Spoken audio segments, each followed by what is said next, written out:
Chapter 1. The Collapse Protocol. Part 1. The Quake. The world was collapsing. I felt it first in my ribs, like someone knocking from inside me, demanding to get out. Then came the second tremor, louder, deeper. The earth groaned. Reinforced concrete screamed overhead. A chunk of ceiling tore loose and slammed into the floor beside me, kicking up a cloud of black dust that bit the back of my throat. I couldn't see more than 2 feet ahead. The flashlight clipped to my chest flickered, then steadied, a weak halo cutting through the smoke-choked corridor. My helmet light was long dead. My mask filter was nearly gone. The air tasted like ash and old blood. I pulled myself forward, elbow over elbow, through rubble that used to be hallway. My left hand throbbed, burned, maybe fractured, but I couldn't stop. Not now. Not when I was carrying it. The specimen. The reason we were here. The containment vial bumped against my side as I crawled, still strapped tight to my suit. I didn't dare check if the sample inside was intact. Didn't dare stop long enough to breathe. All I knew was it was alive, and it was still pulsing. Somewhere ahead, in the dark, came the clicking. Not the random, aimless scrabble of ants. Number rhythmic, purposeful. Click, click, click. Pause. Click. My breath hitched. I froze, belly flat against the floor, and strained to hear. The clicking was bouncing off the walls, amplified by the tunnel curves. I couldn't tell if it was 5 feet away or 50. My right hand moved by instinct to the sidearm holstered at my hip. Empty. I'd used the last clip back in the nursery. God, the nursery. I shook the thought off and kept crawling. My fingers found a crack in the floor, and I used it to drag myself forward. The air was thicker now, not just with dust, with pheromones. I could smell them even through the damaged filter. Acidic, metallic, tinged with something sweet, something wrong. Behind me, someone moaned. I jerked around, too fast, and pain bloomed up my spine. Nothing. No one. The moan came again. A trick of memory, maybe. Maybe not. I pressed on. There had been 5 of us when we entered this shaft. Biohazard suits, tactical lights, backup power, protocols, plans. Now it was just me. The others. No, not now. Not while I was still breathing. The tunnel dipped ahead, then curved right. Just past the bend, I saw a red marker blinking faintly on the wall. Manual evac path. I hauled myself toward it, using every last ounce of strength I had left. My hand reached the panel, smeared with something black and dry. Not blood. Not quite. I hit the override key. Nothing happened. Of course it didn't. Power had been cut hours ago, maybe longer. I slammed my fist against the panel. Nothing. Then behind me, click, click, click, click, click. Closer. I turned and saw them. 6 shapes, maybe more. Moving low, fast, the flashlight caught the gleam of chitin, a glint of mandible. Eyes, compound, multifaceted, absorbing the light but giving nothing back. They didn't charge. Not yet. They just watched. Waiting. Then one stepped forward. Its head tilted. I swear to God it was listening. I yanked the emergency lever beside the panel, mechanical, old-world tech. The wall behind the marker groaned, then shifted. A slab of steel scraped open just enough for a body to slip through. I didn't think. I dove. Darkness swallowed me. The panel slammed shut behind, metal grinding metal. For one brief, glorious second, I believed I'd made it. Then I hit the ground wrong. My left side lit up with agony, and I tasted copper. I must have screamed. The vial. I scrambled, frantically patting my side. Still there, strapped tight. Still alive. I lay there a moment longer, blinking through the haze. My vision swam. My lungs burned. Something dripped from my temple into my eye. I wiped it away. Blood. A low humming sound started in the distance. Mechanical. A generator? Number not man-made. It was below me. The floor was vibrating, not a quake this time. Movement. Massive. Coordinated. The humming deepened into a drone, like a swarm of tuning forks held just under the skin. I forced myself up. The corridor beyond was narrow, unlit, covered in a fine, dust-like pollen that shimmered when disturbed. I took a step forward, and the particles floated into the air, catching on my suit. I raised the vial to eye level. The sample inside was glowing faintly now. Faint bioluminescence pulsing in time with the vibrations underfoot. "Son of a bitch," I whispered, my voice raw. It was resonating. It knew. Behind me, the wall shuddered. Something slammed against it. Once. Twice. Then silence. I limped deeper into the new tunnel, every step a question, every breath a countdown. My HUD was cracked, useless, GPS long dead, radio static. Still, I moved. Because if I stopped, I knew they'd find me. Not just physically. They'd find me in memory, in guilt, in everything I ever regretted. I reached a junction. One tunnel bent left, down. The other climbed right, marked with faded emergency signage and the NATO symbol for biological quarantine. Up it was. I climbed. Not fast. Not strong. Just alive. That had to be enough. At the top of the slope, I paused, rested a hand against the wall. It was warm. No, not warm. Breathing. The wall exhaled. A sound came with it. Faint, fluttering. A whisper. Adrian. I stepped back, heart in my throat. There was no one there. Only the darkness and the whisper fading. I closed my eyes and kept walking. Part 2. Beneath the Eyes of Death. The narrow tunnel sloped downward, claustrophobic and wet. My boots slipped more than once on the damp concrete, and I caught myself against the jagged wall with my bad hand. Pain radiated up my arm, but I welcomed it.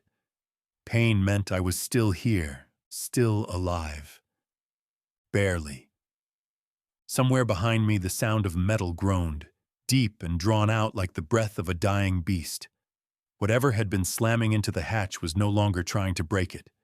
Either they'd lost interest, or found another way. I kept moving. My suit's internal oxygen reserves were blinking red. Only 15 minutes left on backup. The main filtration unit had been compromised during the collapse. Every breath tasted like mold, blood, and something older, like the decay of ideas left to rot underground. 10 more steps, and the tunnel widened suddenly into an old maintenance chamber, just large enough to stand without scraping your scalp against the ceiling. The room was lit only by my flickering chest light and a half-functional emergency beacon pulsing red on the far wall. A body lay beneath it. At first I didn't recognize him. The suit had melted in places, acid, and his visor was shattered inward. But the badge was still there, barely legible. Koravin. His hands were outstretched, fingers curled as if he died mid-scream, reaching for the panel above. Blood had dried in streaks up the wall. He'd almost made it. My knees buckled slightly, but I didn't let myself fall. Not here. Not in front of him. Instead, I leaned over and gently pried the radio pack from what remained of his shoulder strap. The casing was cracked, but the internal light blinked green. Operational. I flicked the dial to our team's emergency band. Mayday, this is Dr. Adrian Koval. Repeat, this is Koval. Sector C-14 collapsed. Multiple casualties. Possible breach. I am en route to Extraction Route 2 with specimen intact. I paused. Static. Then, Koval. The voice was thin, wavering. Sasha. I exhaled. Relief made my knees weak again. Jesus, are you? I don't know, she interrupted. I think I'm under the secondary conduit near Gridline Delta.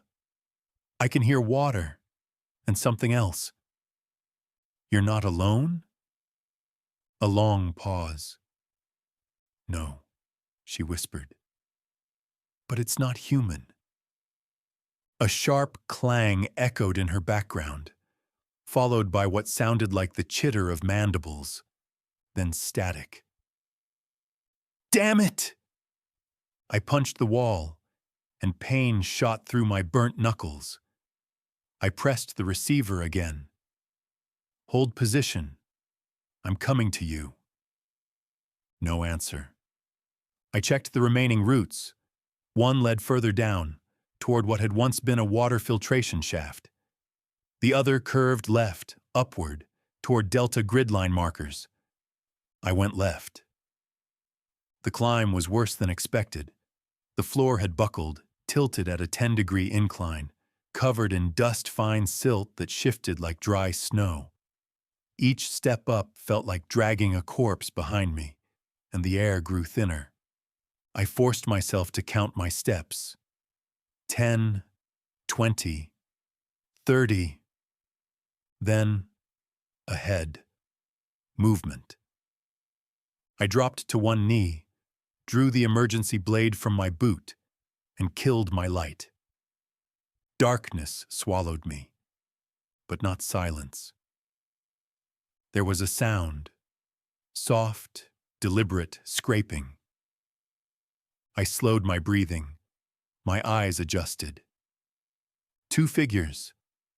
The one in front was Sasha. I could tell by the way she moved, careful, deliberate, favoring her left side. The other was behind her, staying just out of arm's reach, too quiet for a survivor. Sasha, I hissed. She spun instantly, weapon raised, but then sagged in relief. Adrian, she gasped. God, Then her eyes darted behind me. Where's the rest? I didn't answer. She read the silence and nodded. Then the thing behind her stepped forward. I raised my blade, but Sasha grabbed my wrist. It's not attacking, she said. It wasn't. It looked human, mostly. Still wore a torn lab coat. ID badge said Semyonov, but the skin was waxy, pale. The neck pulsed slightly, like something inside it was breathing through a hose.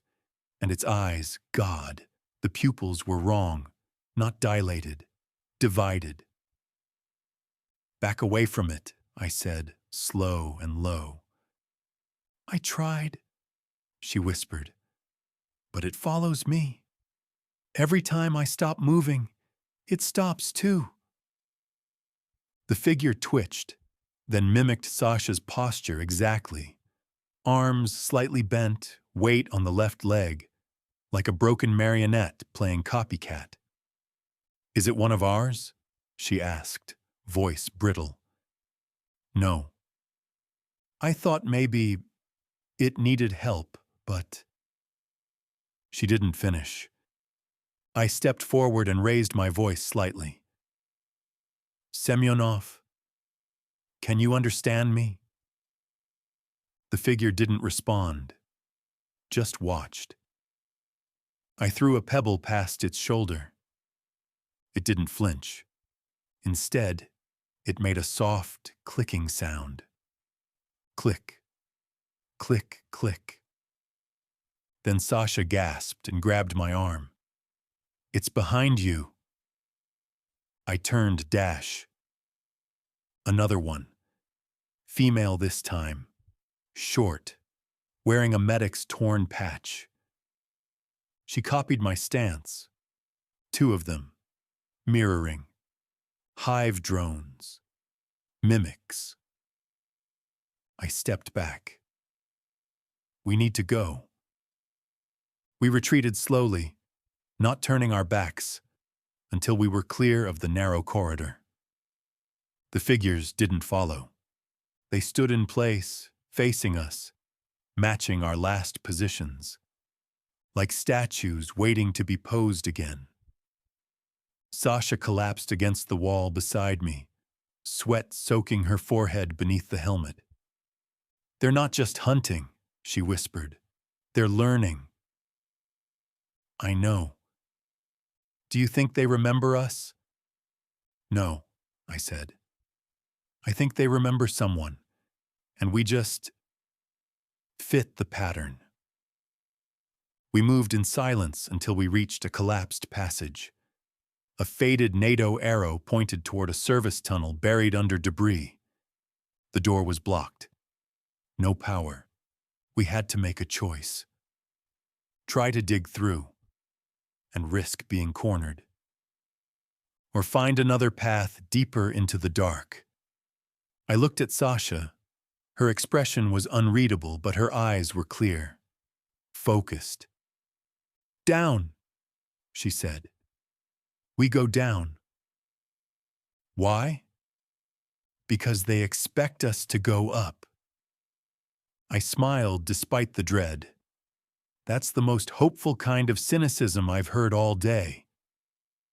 I'll take that as a compliment, she said, and started moving. We descended. Somewhere far above, the clicking resumed. Slower now, but closer. Part 3, The Last Breath of Alexei. The lower levels had no signage, no map markers, just rusted pipes, dust-choked ventilation grates, and the slow decay of forgotten infrastructure. The deeper we went, the more the walls began to change. No longer smooth concrete, but webbed with thin, calcified threads, like veins growing out of stone. Sasha didn't say a word as we moved. She was limping now. Right ankle twisted during the last fall, I suspected. But her jaw was set in that way I recognized from field reports. Pain filed away under deal with later. I'd seen the same look in Nico, in Alexei. Especially Alexei. He was the first to die, and I hadn't let myself think about him since. We reached a fork in the path. The tunnel split into 2 mouths, one sloping into what smelled like a chemical dump, metal, acid, rot, and the other curving toward silence, the kind of quiet that meant something had cleared everything else out. I stopped. Sasha leaned against the wall, catching her breath. We need to rest, she said. voice low. 5 minutes. I checked my watch. 4 minutes, 20 seconds left on my secondary oxygen. 4 minutes, I said. Then we better make 'em count. She slumped down, pulled off one of her gloves, and touched the cold floor with her fingertips. Her eyes narrowed. "They've been here," she muttered. "How can you tell?" "The floor's too dry," she said. "No mold, no condensation. Something's maintaining temperature and humidity." I didn't question her. Sasha could hear mold grow if you gave her a silent room and a minute of focus. Her ears picked up things others needed machines to detect. And still, it hadn't saved Alexei. The memory returned before I could stop it. We had entered a substation, routine recon, at least on paper. Heat signatures were off the chart, and we suspected a nest. No one thought it was active. They'd sent in the rookies first. Alexei was the youngest. Bright-eyed, overqualified, trying too hard not to let it show. He was watching our backs when the wall cracked. No alarm, no scuttling, no swarm. Just a shadow that detached itself from the ceiling and dropped behind him. A blur of legs, a crunch. He never screamed. We found his rifle. Bent. His helmet. Cracked. And a smear of blood leading into a ventilation shaft, too small for any human body to fit through, but just right for something else to drag him in. We'd set charges. Nico had wanted to go after him. I'd said no. Sasha hadn't spoken for an hour after that. When she finally did, her voice was steady but wrong. We leave one behind. We leave part of ourselves. Now, sitting in the dark beside her, I realized we hadn't left Alexei behind at all. We'd carried him with us into the tunnels. I reached for my pocket, pulled out the fragment I'd picked up near the substation days later, a corner of Alexei's datapad. Melted, burnt, still marked with his initials. I'd never shown it to the others, didn't know why I carried it, until now. I passed it to Sasha. She looked at it, face unreadable. "He didn't deserve that," she whispered. "No one did." She closed her fist around it. "You ever wonder if they remember?" she asked. "The ants?" She nodded. "I don't think they remember like we do," I said. "They store, they replay, but I don't think they feel it." Sasha looked up. "Then why do they imitate us?" I didn't have an answer. We pressed on. The silence grew thick. The tunnel narrowed again, then opened into a chamber shaped like a dome. Probably an old water regulation valve station. The equipment had long since rusted away, but something else had taken its place. Egg sacs, dozens of them. Clustered in a half circle, each one faintly pulsing with a bioluminescent sheen, like jellyfish embedded in concrete. They weren't like the others we'd seen in the upper tunnels. These were larger, more developed. And at the center stood a figure. Nico. For one beat, my heart stopped. Then I saw the stance. Too still. Too upright. Not Nico. A copy. A full-size, perfect mimic.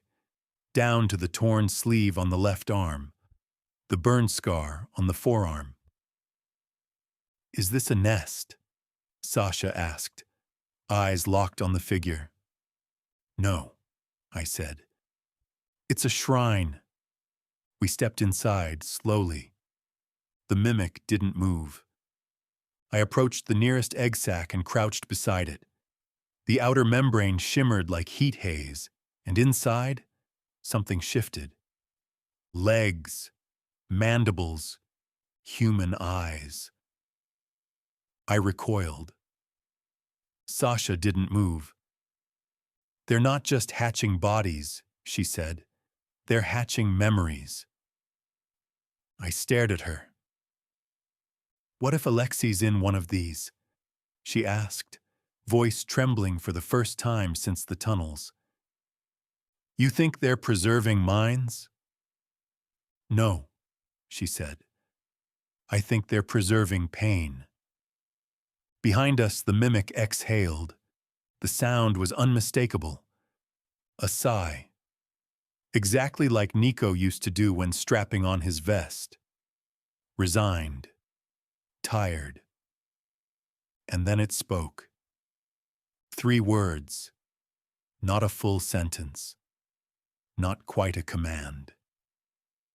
Leave. Them. Whole. Its voice was a patchwork. Nico. Alexei. Sasha. Me. All spliced together in wrong rhythms. I raised my blade. The mimic didn't flinch. Sasha whispered, "This is how they learn." I nodded once, then drove the knife into the nearest egg. It burst. The mimic screamed, not in pain, but in signal. The sound reverberated through the chamber, bouncing off walls, triggering chemical responses. All the eggs began to shift. They weren't ready to hatch, but now they would. Sasha grabbed my arm. "Run." We did. And as we fled through the side corridor, the echo of a familiar voice, Alexei's voice, chased after us. "Don't leave me again."